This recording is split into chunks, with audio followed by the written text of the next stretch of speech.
Apa kabar hari ini? Saya percaya kita semua dalam keadaan baik, sehat, dalam perlindungan kasih sayang Tuhan. Siang hari ini kita bersyukur bersama boleh bertemu kembali di Zoom Talk siang hari ini dalam anugerah Tuhan.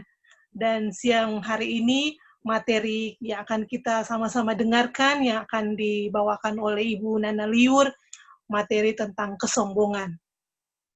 Mari ibu-ibu sebelum kita memulai pertemuan kita di siang hari ini, kita sama-sama akan mengangkat satu pujian, sebab Kau besar. Silakan Bu Geraldine.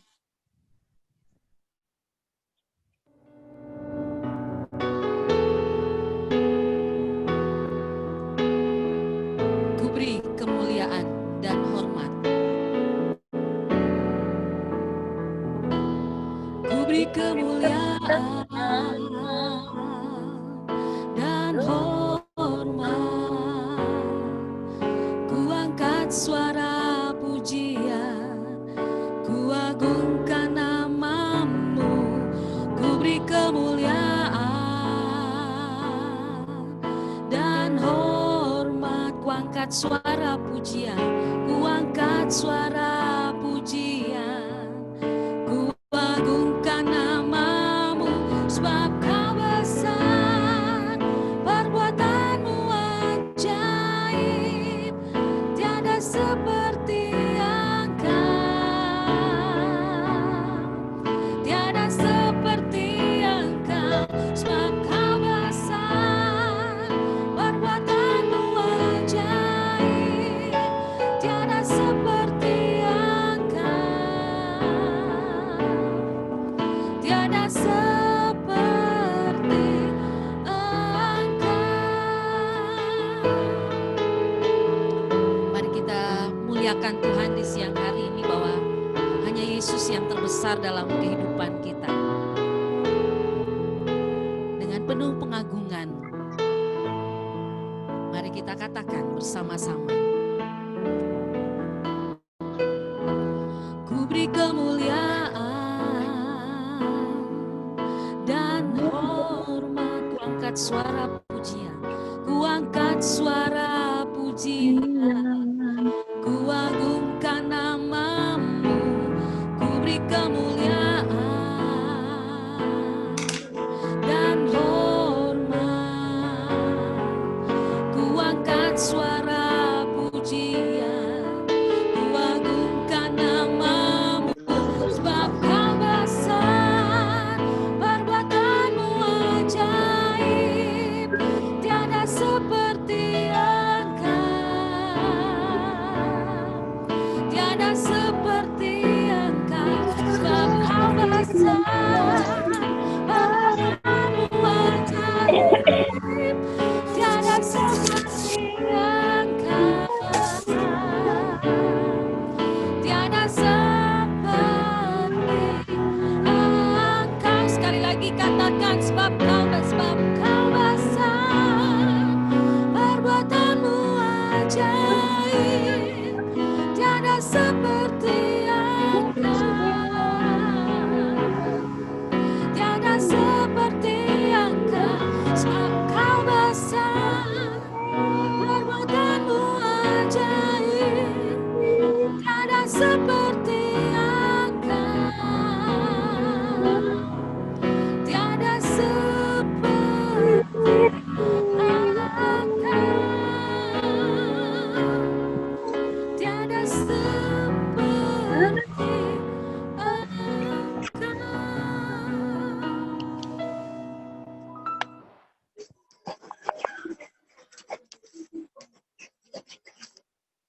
Ya, kita akan masuk dalam doa pada siang hari ini yang akan dibawakan oleh Ibu Gilda. Dipersilakan Ibu Gilda. Baik Ibu-Ibu, mari kita satu di dalam doa. Bapa di sorga, terima kasih Tuhan Yesus, kalau siang hari ini Tuhan, kami kembali para wanitamu belajar melalui aplikasi Zoom Tuhan yang akan dipimpin oleh Ibu Nana Liur. Biarlah setiap kebenaran firman-Mu sebentar Tuhan yang akan diberitakan, berikan kami hati yang lemah lembut Tuhan, hati yang mau diajar, hati yang mau dibentuk, bahkan hati yang mau ditegur oleh kebenaran firman-Mu. Engkau memakai Bu Nana Tuhan, berikan dia kesehatan, kekuatan, hikmat daripada Tuhan, untuk kami bersama-sama bertumbuh, belajar bersama, untuk memiliki karakter serupa dengan Kristus. Ampunilah ya Allah akan segala dosa dan pelanggaran kami. Biarlah kami Tuhan layak untuk menghadap tahta kasih karunia-Mu. Ini hidup kami Tuhan. Kami mau terima kebenaran firman-Mu, menjadi kebenaran yang mutlak untuk kami mau hidupi bersama. Terima kasih Tuhan, berkati peralatan yang kami gunakan semuanya, dikuduskan di dalam nama Tuhan Yesus. Terima kasih Bapa, terpuji Engkau Yesus, haleluya. Amin. Untuk tidak membuang waktu, saya akan beri kesempatan langsung kepada Ibu Nana Liur untuk menyampaikan materi di siang hari ini. Dipersilakan Ibu Nana. Ya, terima kasih Ibu Alin, Ibu Gilda. Shalom Ibu-ibu semua. Shalom. Ya, luar biasa ya. Terima kasih untuk kesediaan ibu-ibu yang boleh hadir dalam pembelajaran bersama, belajar menjadi Cafa. Kita terus belajar. Dan hari ini kita akan memperdalam sesi yang ketiga, celah di hati. Saya review sedikit. Ada penghalang yang membuat kita tidak bisa menjadi Cafa. Yang pertama adalah ketidaktaatan. Kemarin kita sudah bahas ya, ketidaktaatan kepada kebenaran firman Tuhan. Kita sudah dapat kebenarannya melalui sesi cermin kemuliaan.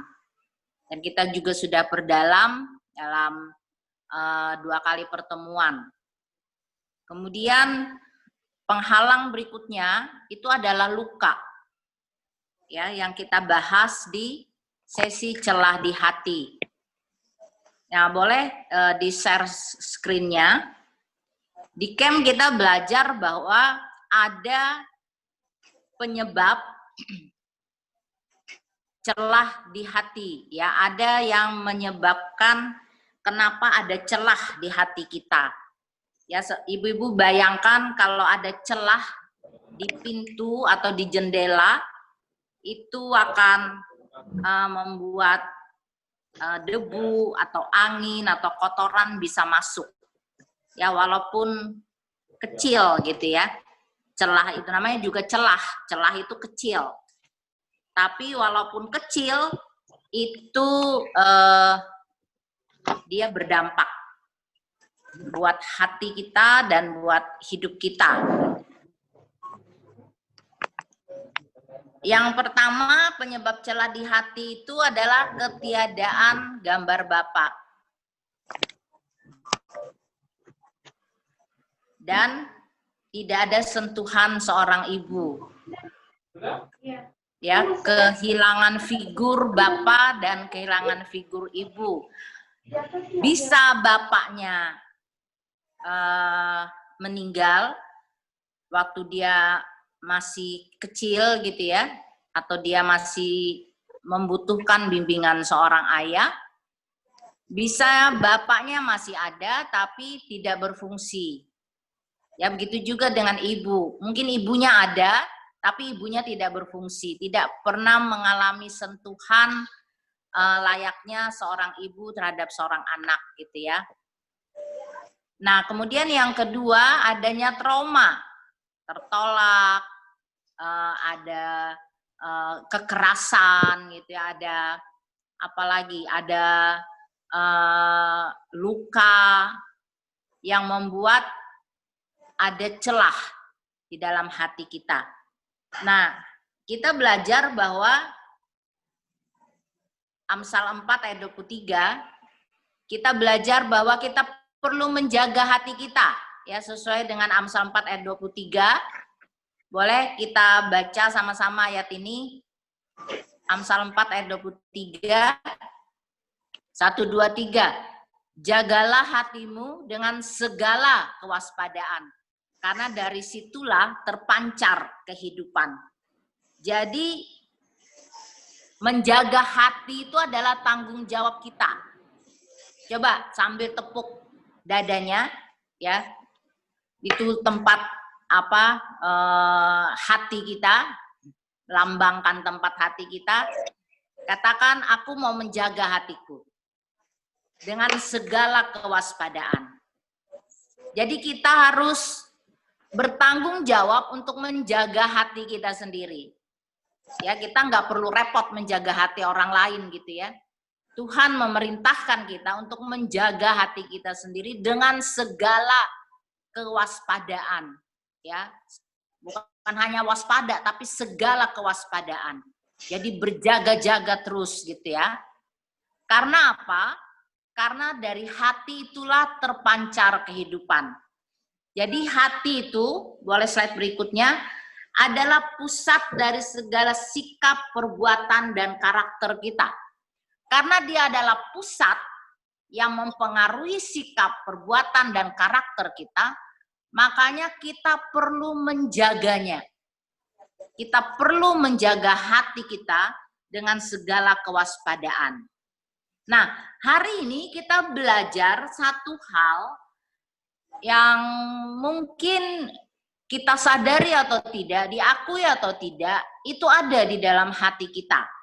Ya, yaitu kesombongan. Mari kita lihat dulu ayatnya, Markus 7 ayat 20 sampai 23. Markus 7 ayat 20 sampai 23, boleh kita baca sama-sama ayat ini, 1, 2, 3. Katanya lagi, apa yang keluar dari seseorang, itulah yang menajiskannya.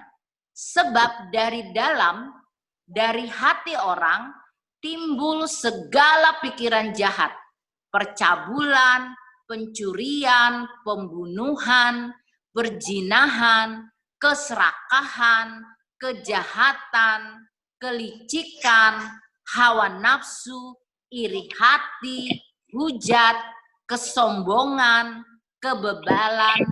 Semua hal-hal jahat ini timbul dari dalam dan menajiskan orang. Nah, kita akan bahas satu dari semua daftar yang dikatakan oleh Yesus ini, yaitu kesombongan. Ya, jadi semua yang terdaftar di sini, pasti lebih banyak lagi ya, itu ternyata muncul dari dalam hati. Yaitu muncul dari dalam. Kita tidak hanya melihat tindakannya di luar, tapi kita yang perlu diperbaiki adalah hatinya, gitu ya. Mungkin orang yang melakukan kejahatan, tubuhnya bisa dipenjara, dia bisa menerima hukuman menurut hukum-hukum formal di negara kita. Tetapi selama hatinya tidak pernah mengalami perubahan, ya dia tidak akan pernah mengalami perubahan yang permanen. Nah, hari ini kita membahas tentang kesombongan. Apa itu kesombongan? Ya, menurut Kamus Besar Bahasa Indonesia, sombong itu adalah menghargai diri secara berlebihan. Ya, congkak, pongah. Ya, berarti kesombongan itu orang yang punya sifat yang sombong. Orang yang punya sifat angkuh, orang yang punya sifat congkak, tinggi hati, ya, takabur. Nah, dalam bahasa Yunani, kata ini secara harfiah itu artinya memperlihatkan diri sendiri ada di atas. Dia menempatkan dirinya lebih tinggi daripada yang lain. Ya, sehingga dia menganggap hina setiap orang kecuali dirinya sendiri karena dia berada di atas, gitu ya. Itu yang disebut dengan kesombongan. Nah, tapi sekali lagi kesombongan ini berasal dari dalam hati. Tapi dia nampak di luar melalui perkataan kita, sikap dan tindakan kita. Nah, apa contohnya kesombongan? Boleh next slide berikutnya. Ya, orang yang merasa paling pintar, merasa paling benar. Pokoknya dia aja yang benar. yang lain salah, gitu ya. Dia aja yang paling pinter, yang lain semua bodoh, gitu ya. Yang lain semua nggak tahu apa-apa. Dia yang paling rohani, dia yang paling layak dipakai oleh Tuhan. Ya, yang lain itu nggak layak. Nah, karena dia merasa paling, dia seringkali memberontak. Memberontak terhadap otoritas. Karena apa? Karena dianggap nggak ada yang benar. Hanya dia yang benar. Kerjanya protes melulu gitu ya, kritik terus gitu. Nggak pernah merasa puas. Karena dia melihat segala sesuatu tuh salah, nggak bener aja gitu. Karena dia merasa paling benar, tidak suka menerima nasihat. Tidak suka menerima masukan, apalagi kritik, paling anti. Ya, dia menganggap kritik, nasihat, masukan itu sebagai sebuah serangan terhadap dirinya. Pasti dia akan lawan balik.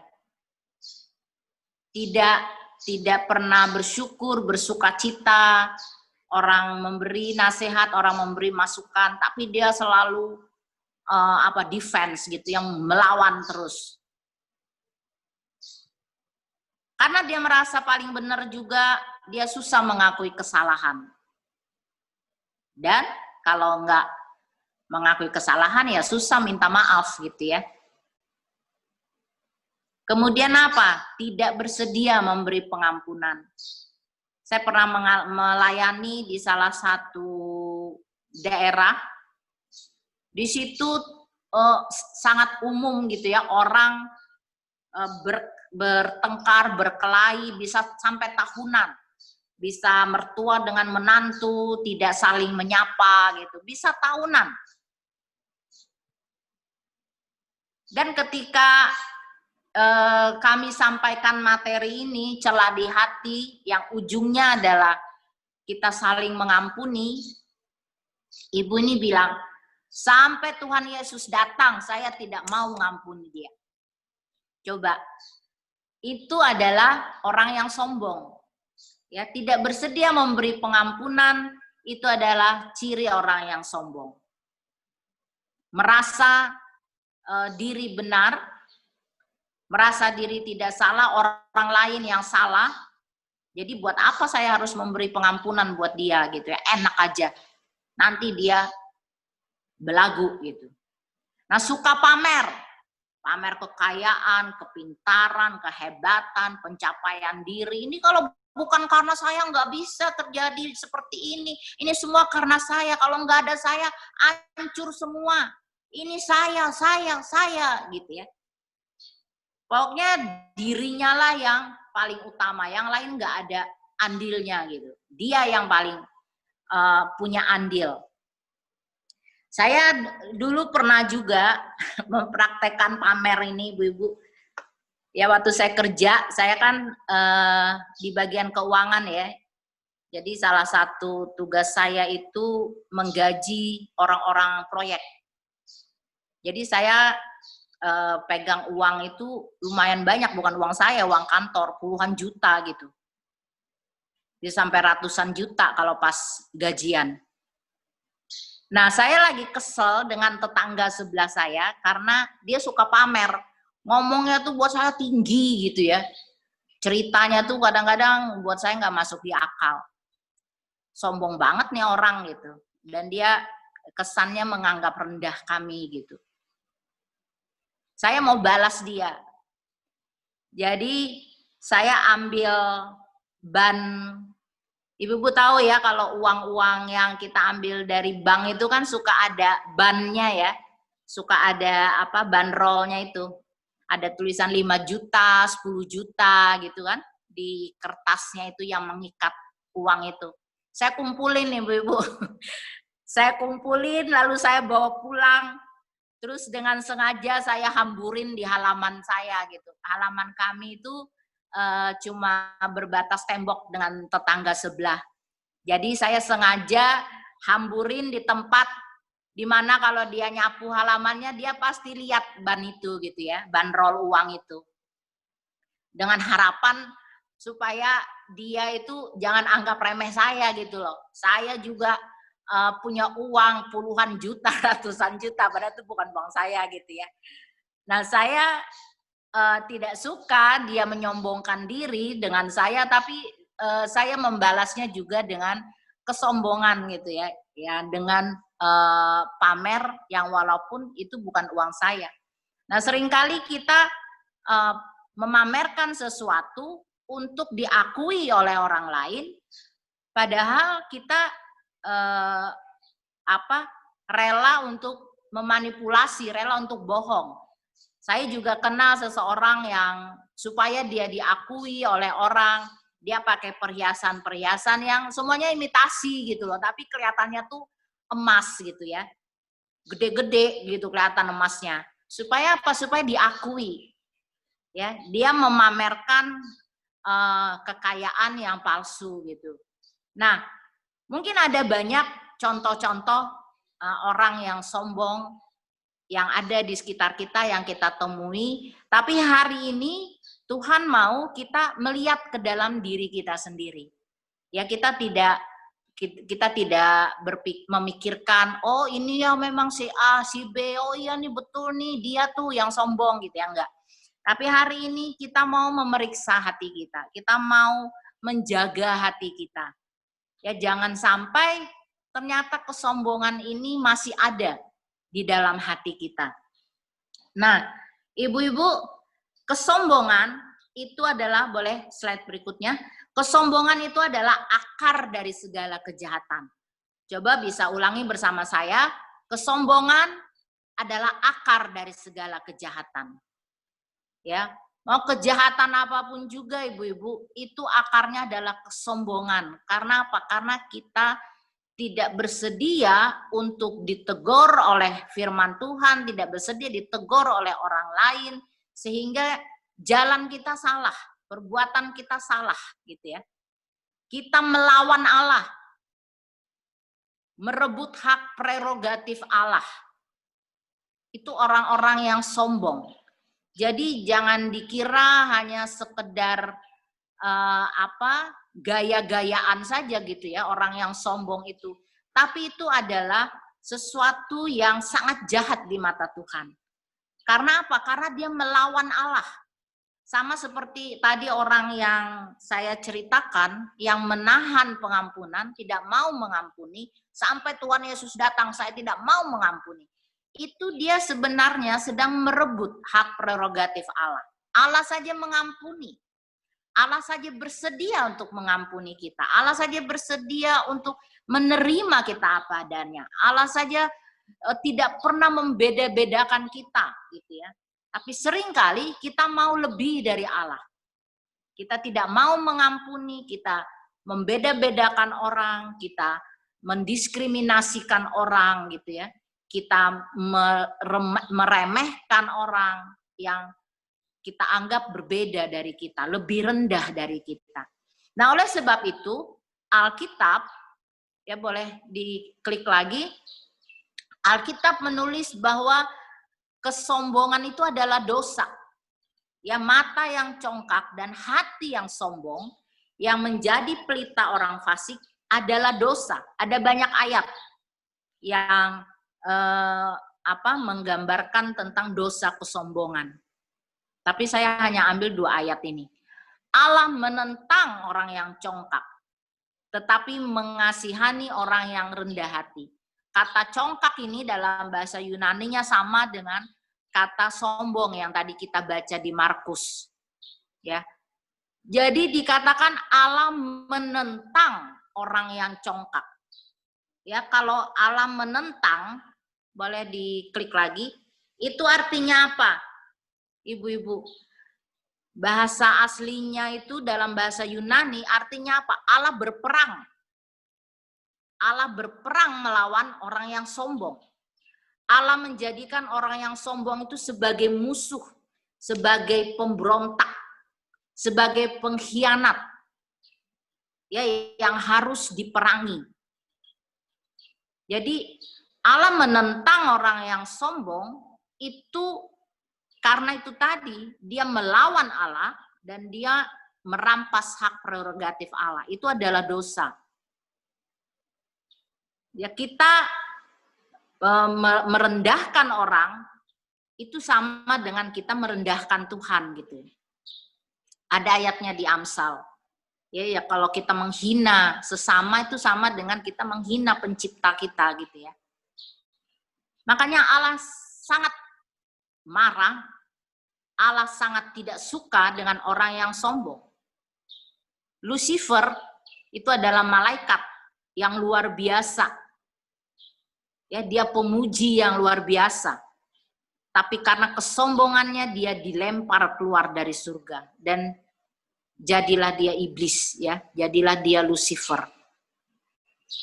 Allah tidak suka dengan orang yang sombong. Karena kesombongan itu kita meninggikan diri bukan hanya di hadapan manusia tapi juga di hadapan Allah. Nah, hari ini mari kita memeriksa hati kita. Adakah dosa kesombongan ini di dalam hidup kita? Ya, tadi saya hanya sampaikan beberapa contoh ketika kita tidak bersedia meminta maaf, selalu merasa benar, ya, kita menganggap orang lain itu bodoh, hanya kita saja yang tahu, yang pintar, yang mengerti segalanya. Makanya bawaannya kesel terus, bawaannya marah aja. Ya, orang yang suka marah, suka tersinggung, itu adalah orang yang sombong. Ya, senggol bacok gitu ya. Itu orang yang sombong karena apa? Karena dia merasa dia nggak mau diganggu gitu loh.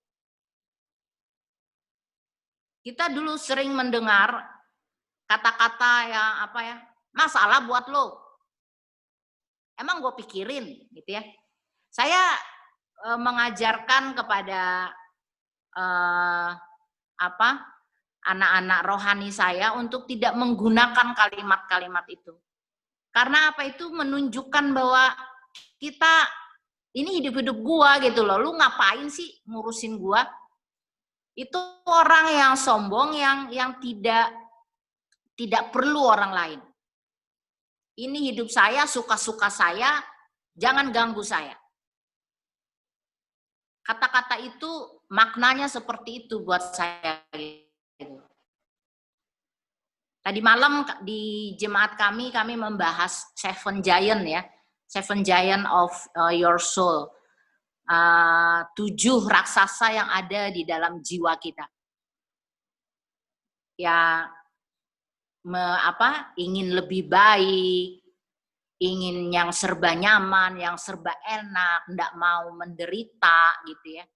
Menderita sedikit udah ngomel, panas sedikit ngomel, susah sedikit ngomel gitu. Salah sedikit bersungut.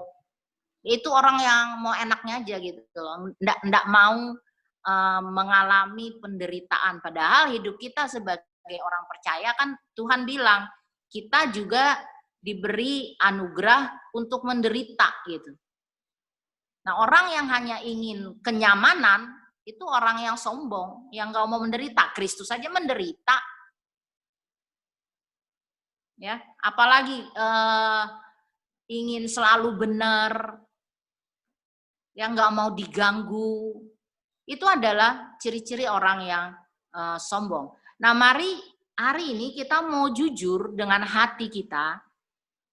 Apakah ada celah di dalam hati kita, yaitu dosa kesombongan. Kalau ini ada, ibu-ibu, kita akan susah mengalami perubahan.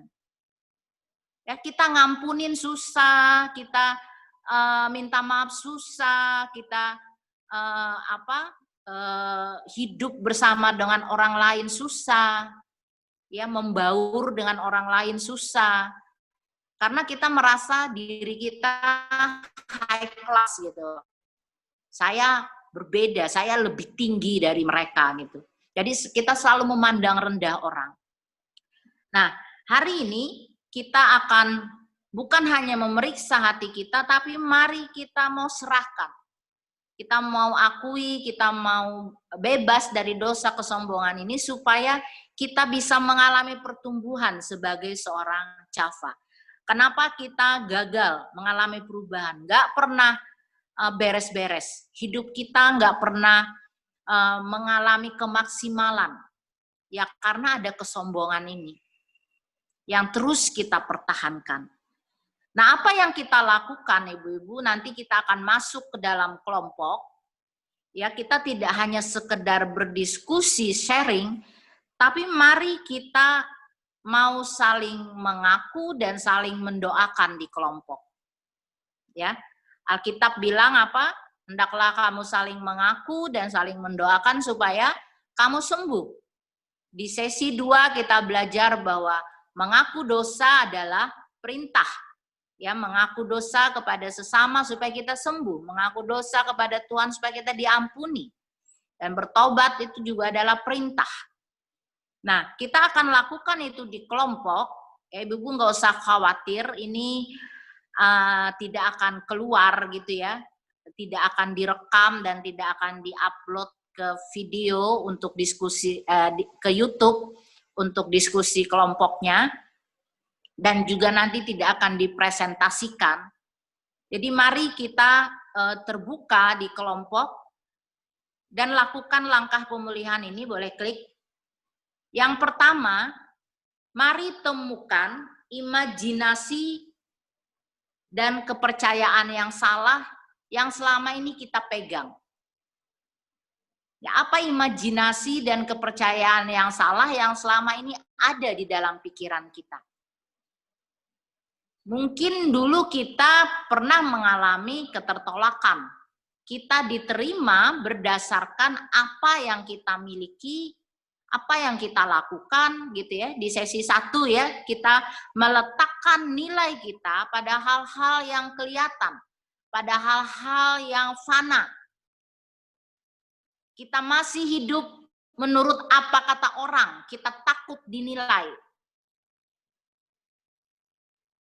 Mari temukan, ya kita mau jujur dengan diri kita. Kalau saya hidup apa adanya, saya takut ditolak. Nah itu kepercayaan yang salah gitu loh. Saya diterima kalau saya punya kekayaan, saya punya emas, intan, berlian, ya saya punya teman SMP, kami lama tidak ketemu, dia tinggal di salah satu kota di Kalimantan. Ketika dia di Jakarta kami ketemu dan dia bilang dia pakai emas yang besar-besar Ibu-ibu ya. Saya bilang, kamu kalau di Jakarta hati-hati pakai emas kayak gituan, apalagi kan naik kendaraan umum, naik taksi, naik Grab gitu ya. Dia bilang, iya nih saya kebiasaan kalau di kota saya, bukan warga kota itu kalau nggak pakai emas gitu ya. Dia bilang seperti itu.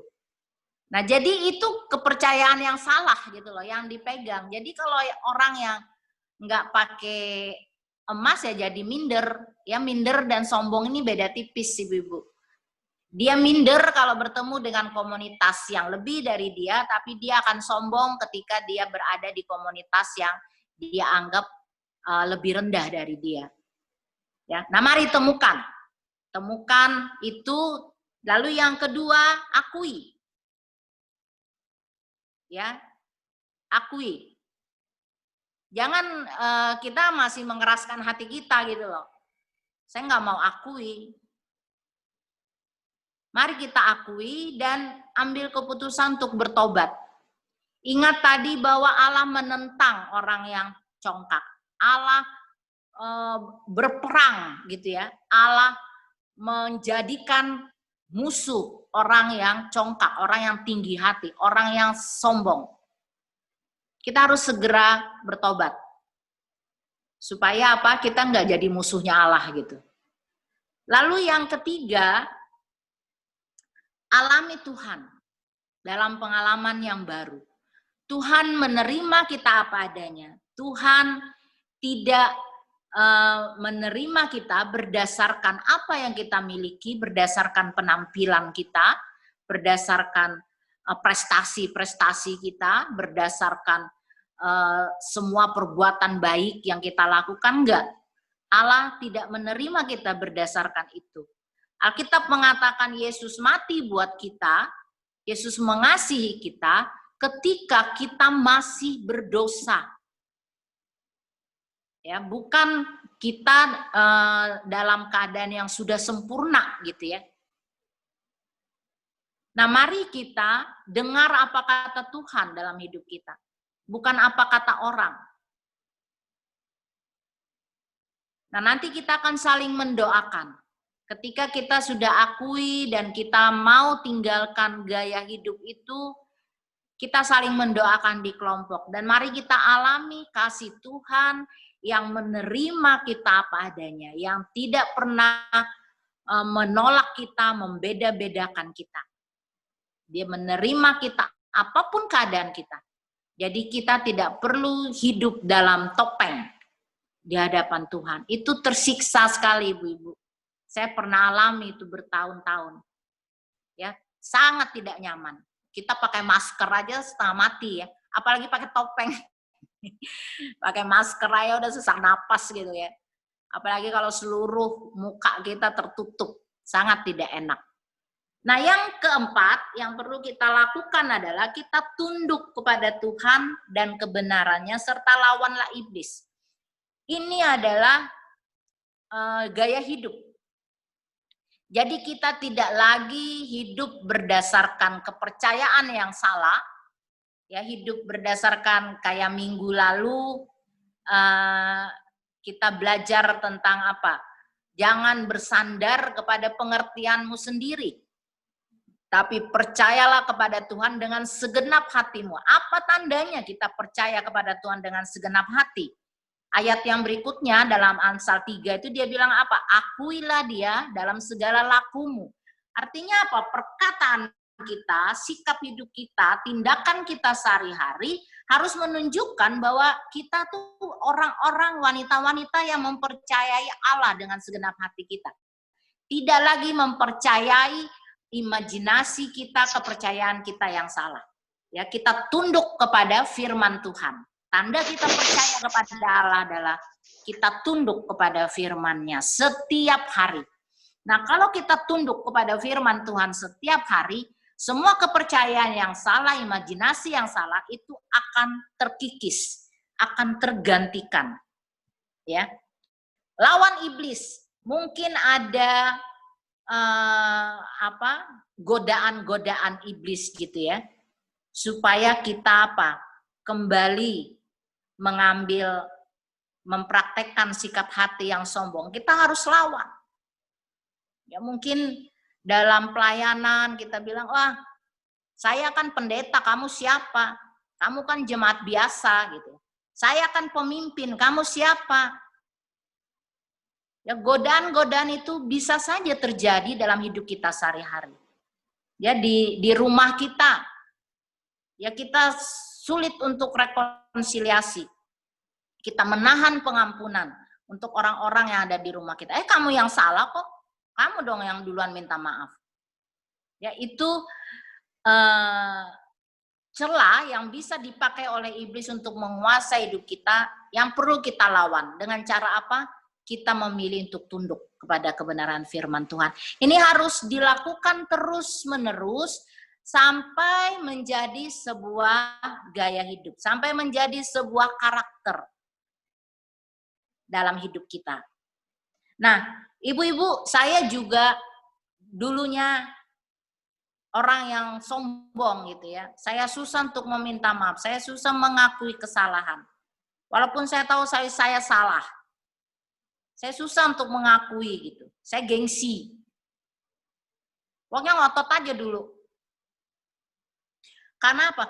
Karena saya trauma dengan penilaian orang. Saya trauma dengan penghakiman orang.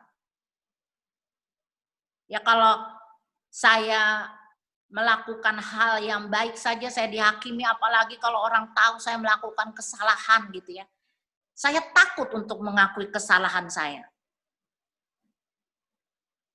Karena ada trauma itu gitu. Saya mati-matian mempertahankan, menutupi kesalahan saya.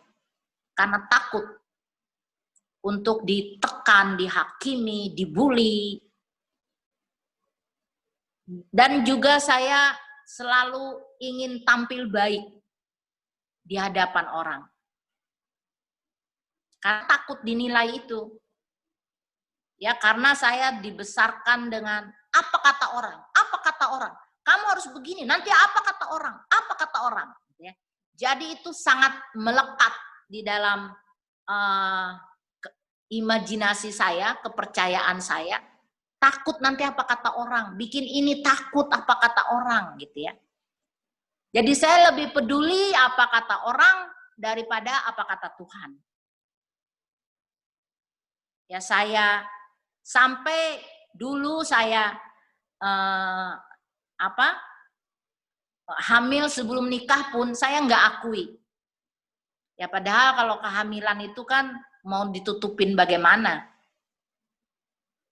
Saya baru menikah berapa bulan sudah melahirkan gitu ya. Itu pun saya berbohong lagi gitu ya. Karena apa? Karena gengsi. Gengsi untuk mengakui bahwa saya salah. Saya telah melakukan dosa. Karena orang tahu saya orang yang rohani gitu ya. Saya rajin ke gereja, saya pelayanan, saya melakukan ini dan itu. Jadi ketika saya jatuh seperti itu, saya malu untuk mengakuinya. Apa kata orang, apa kata dunia gitu. Tapi kemudian banyak hal, banyak peristiwa yang terjadi dalam hidup saya yang membuat saya semakin rendah hati. Ya, bangsa Israel dibawa Tuhan berputar-putar di padang gurun supaya apa? Untuk merendahkan hati mereka. Karena apa? Mereka bangsa yang tegar tengkuk, yang sombong. Bawaannya bersungut, marah, nggak bisa salah sedikit gitu ya. Ya itu dulu seperti saya, seperti itu. Tegar tengkuk. Tapi kemudian Tuhan banyak izinkan peristiwa terjadi dalam hidup saya, bukan karena Tuhan, tapi karena kesombongan saya. Makanya banyak masalah terjadi dalam hidup saya. Sampai akhirnya saya belajar untuk merendahkan diri saya. Ya, bukan berarti saya sudah bebas dari kesombongan. Ya masih ada gitu ya. Masih ada kadang-kadang saya merasa, oh saya lebih tahu dari orang gitu. Tapi saya kemudian belajar lagi, bertobat lagi. Ya, cara saya belajar ibu-ibu, ya saya berjemaat di GKO Sola Gracia, ada Ibu Gembala saya di sini, Ibu Geraldina.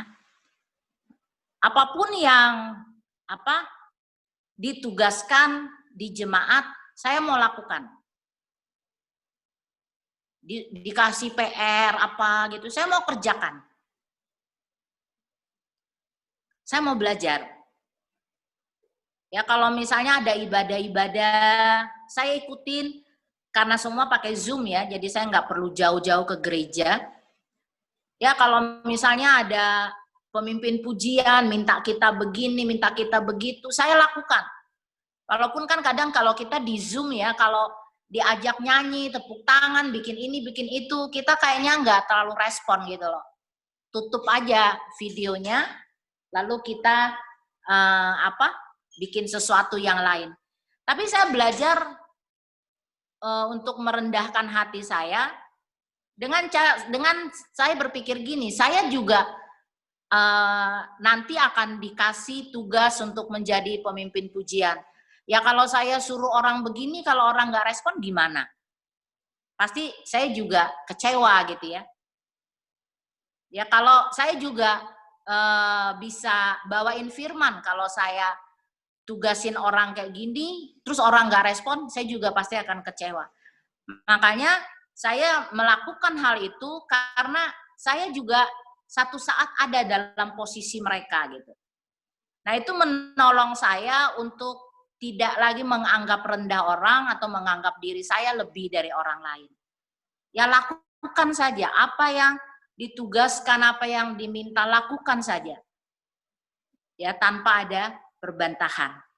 Nah, ibu-ibu, kita akan masuk ke dalam kelompok. Mungkin ibu-ibu punya pengalaman yang lain.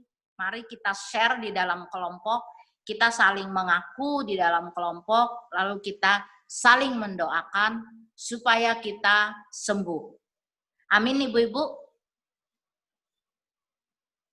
Sebelum kita masuk ke dalam kelompok, kita doa dulu untuk firman Tuhan. Nanti saya minta hostnya untuk bagi kita dalam kelompok. Mari kita berdoa untuk firman yang kita dengar. Tuhan, kami bersyukur untuk firman-Mu bagi para wanitamu, bagi kami pada siang hari ini. Engkau mengajarkan kami untuk memeriksa hati kami, untuk menjaga hati kami dengan segala kewaspadaan. Salah satunya dari dosa kesombongan. Tuhan, biarlah Engkau menolong kami agar kami boleh menyelidiki hati kami boleh jujur di hadapan Tuhan, kami boleh menyerahkan hati kami Tuhan kepadamu. Dan ketika ditemukan ada dosa kesombongan, walaupun itu hanya kecil sedikit Tuhan dalam hati kami, biarlah kami boleh mengakuinya dan kami mau meninggalkannya, dan kami mau Tuhan hidup di dalam kebenaran-Mu. Terima kasih Tuhan, kami akan masuk ke kelompok. Tuhan kiranya menolong kami agar kami boleh saling menyembuhkan di dalam kelompok dan kami boleh keluar sebagai seorang wanita yang tidak lagi ada penghalang untuk memberi kehidupan bagi orang lain. Terima kasih untuk kebenaran firman-Mu, Tuhan berkati, dan biarlah Roh Kudus terus memeteraikan firman ini di dalam hidup kami. Di dalam nama Tuhan Yesus, kami bersyukur. Haleluya. Amin.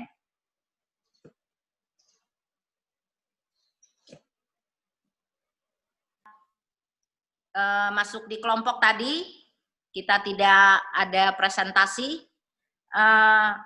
Boleh saya share screen lagi?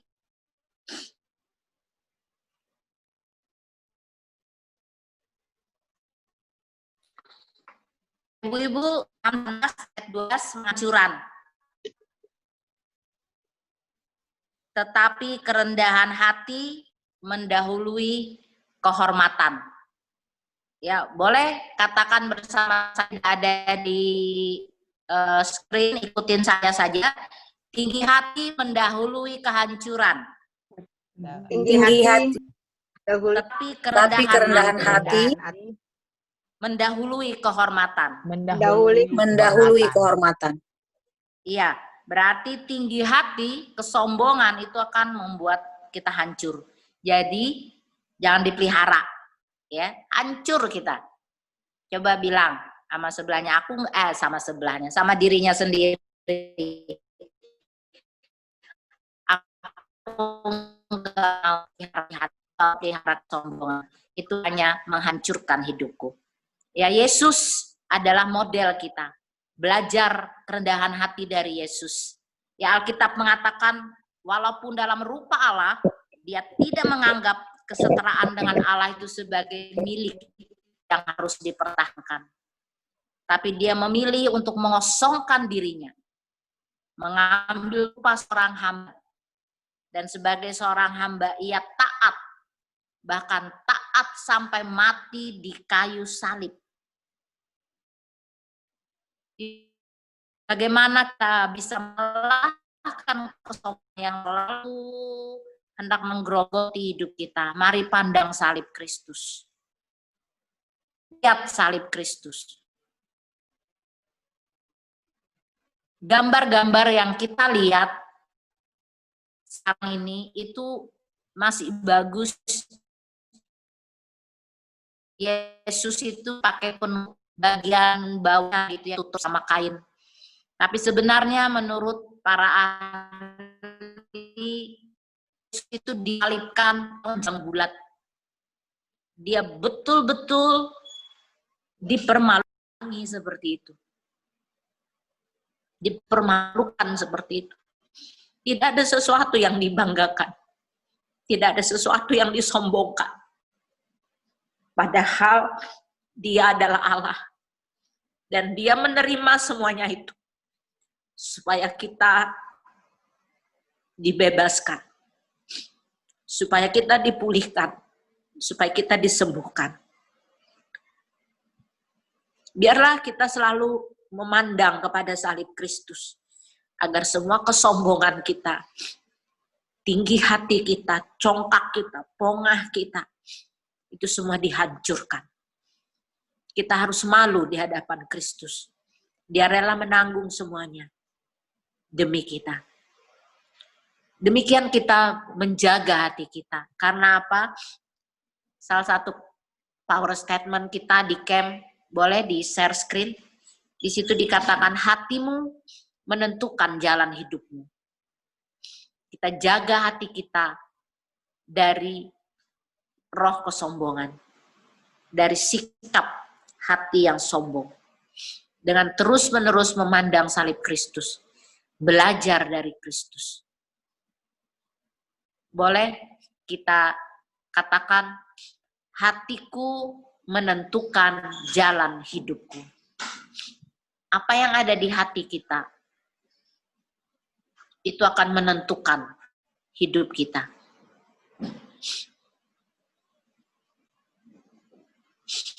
Kalau kesombongan ada di hati kita, maka yang keluar adalah kata-kata yang sombong, sikap dan tindakan yang sombong. Mari kita simpan firman, tunduk kepada kebenaran firman Tuhan, simpan firman, simpan firman, simpan firman dalam hati kita. Hati itu seperti sebuah perbendaharaan, itu yang kita dapat di camp ya. Kalau kita perbendaharaan yang baik, maka yang keluar juga hal-hal yang baik. Kalau perbendaharaan yang buruk, maka yang keluar juga hal-hal yang buruk. Apa yang kita simpan dalam hati dan pikiran kita, itu akan menjadi milik kita. Simpan firman dan kebenarannya. Renungkan kasih dan kebaikan Kristus. Renungkan kerendahan hati Kristus. Maka itu juga akan menjadi milik kita. Mari kita nyanyi sebelum saya tutup dalam doa. Kita nyanyi, Yesus terlebih besar. Biarlah Yesus yang terlebih besar dari dalam hidup kita. Bukan diri kita. Bukan diri kita yang kita tinggikan. Tapi Yesus yang kita tinggikan, yang kita besarkan melalui hidup kita.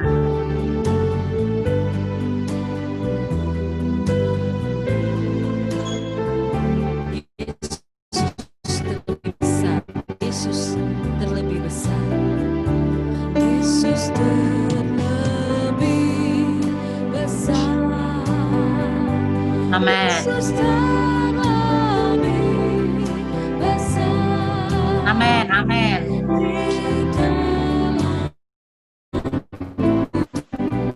Amin.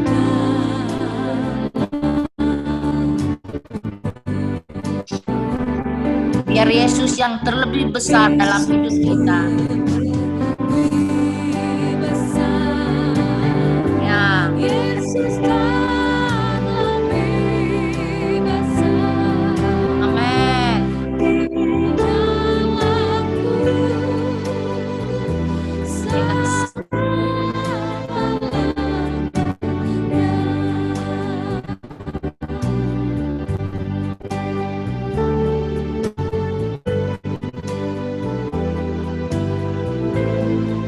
Mari ambil keputusan hari ini, kita mau membesarkan Kristus.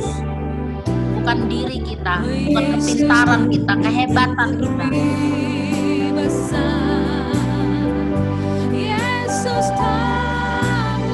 Amin. Kami membesarkan Engkau, Tuhan. Bukan lagi ego kami, bukan lagi kedagingan kami yang membuat kami sombong di hadapan dan di hadapan manusia. Yesus terlebih besar. Yes, amin. Yesus terlebih besar. Yes, Tuhan. Kuasai hidup kami. Amin.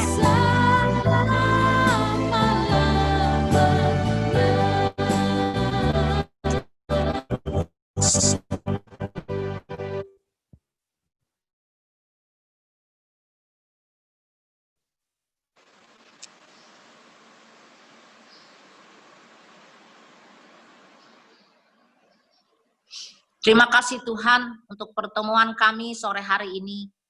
Terima kasih untuk kebenaran firman-Mu yang mengajarkan kami untuk menjaga hati kami, khususnya dari dosa kesombongan. Kami percaya Roh Kudus menolong kami. Roh Kudus terus mengurapi kami, agar kami boleh memberi hidup kami. Bukan lagi diri kami, bukan lagi kehebatan kami, bukan lagi hal-hal yang kami miliki, hal-hal yang kami lakukan, jabatan, dan segala macam hal yang Tuhan percayakan dalam hidup kami. Kami tidak lagi meletakkan hidup kami di situ dan kami menyombongkan diri. Tapi kami mau kerendahan hati Kristus menguasai hidup kami, agar kami boleh merendahkan diri kami, mengosongkan diri kami seperti Kristus, dan mengizinkan Roh Kudus menguasai hidup kami, mengizinkan firman Tuhan menguasai hati dan pikiran kami, agar apa yang nampak dalam hidup kami, perkataan kami, sikap, tindakan kami adalah kehidupan yang berasal daripada Tuhan. Terima kasih untuk keterbukaan setiap wanitamu. Terima kasih untuk pemulihan, untuk doa-doa yang boleh kami naikkan, untuk kesembuhan yang Kau kerjakan bagi kami. Kami percaya bahwa hidup kami sepenuhnya ada di dalam tangan Tuhan. Dan hamba serahkan setiap wanita yang mengikuti Zoom ini maupun yang mendengarkan melalui YouTube, agar kami boleh tunduk kepada kebenaran-Mu dan melawan iblis setiap hari, agar dosa kesombongan itu tidak lagi menguasai hidup kami. Mengucap syukur untuk setiap ibu-ibu yang boleh hadir. Tuhan berkati hidup mereka. Dan Tuhan, ketika kami akan berpisah satu dengan yang lain, Tuhan menjaga, memelihara hidup mereka, memberkati mereka bersama dengan keluarga masing-masing, pekerjaan mereka, pelayanan mereka, semuanya adalah untuk kemuliaan nama Tuhan. Terima kasih Tuhan, kami mengucap syukur hanya di dalam nama Tuhan Yesus Kristus. Dan kiranya kasih karunia dan damai sejahtera dari Allah Bapa menyertai hidup kami, menguasai hidup kami dari saat ini sampai selama-lamanya. Amin. Terima kasih Ibu-Ibu untuk kehadirannya. Boleh dibuka speakernya.